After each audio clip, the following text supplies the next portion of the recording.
Hello everyone. In this video, I'm going to be showing you some of the key new features that we have with WatchOS 10. So if you've updated from WatchOS 9, you want to take a look at some of these key new features. Let's get started. Let's first take a look at what is new with the watch faces. Apple added a couple of new watch faces, one of them being Snoopy. Let's go over to my Apple Watch. First thing you'll notice is we have a new Snoopy watch face with cute little animations in there.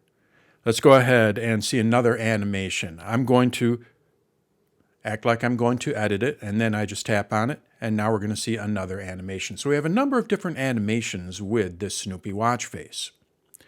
The next watch face I'm going to show you is also new, but before I show you what that new watch face is, how do we switch watch faces? Apple changed how you switch watch faces.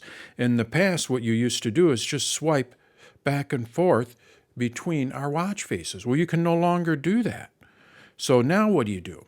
Well, what you need to do is you need to long press on the display. When you long press on it, you're going to see that the watch face will shrink a little bit, and now what I'm able to do is switch between my different watch faces. So this is another new watch face, solar analog, and when I tap on it, it activates it. So we long press, and then we can switch, tap on the one that you want, and it'll activate it. If you go over to the Watch app on the iPhone, you'll find more watch faces as well, new watch faces, and you can customize these. So what else is new?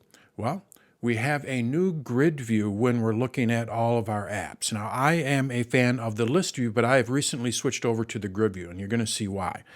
To get to our apps, what we need to do is we just need to press in on the digital crown. When we press in on that one time, we get all of our apps. Now, in the past, when we turned the digital crown, what it would do is it would shrink or zoom in and shrink.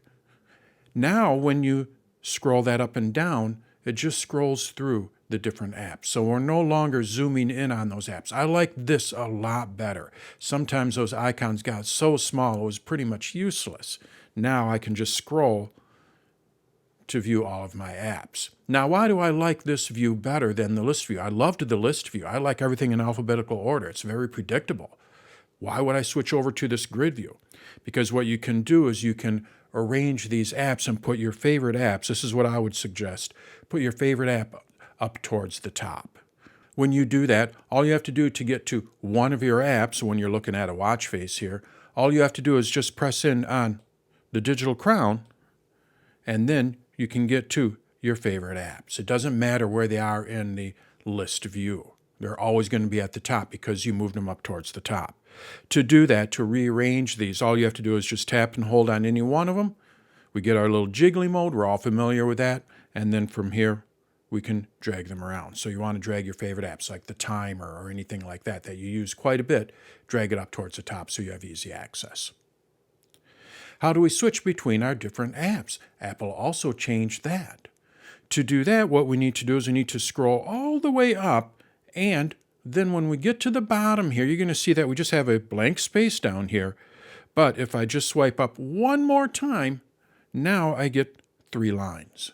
So we have to get all the way to the bottom and then swipe up one more time, and then you're going to see those 3 lines. With those 3 lines, what that'll do is that'll switch to list view. How do we get back to grid view?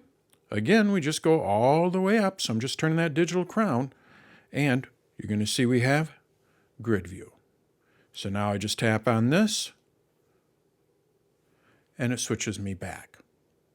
We have a new way to access our recent apps. In the past, the way that we did that was we went through our side button there. That side button now opens up the control panel, which you'll see soon here. So now what do? How do we get to our recent apps? Well, what we need to do is we just need to press in on the digital crown 2 times. We just double press on it.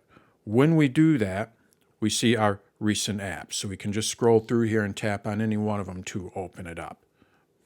So now that we can't get to our recent apps through the side button, what does this side button do? Well, the side button now is our control center. So this is where we can get to our control center. The control center itself has not changed. You can see we have all of our different controls, and we can also edit this. We can remove controls, move them around. So the control center itself has not changed, but the way that we access it has. What we have to do is just press in on the side button there. So now what happens when you swipe up from the bottom? This is the way that we used to access our control center. Now what happens? Well, when we do that, we have a new widget view.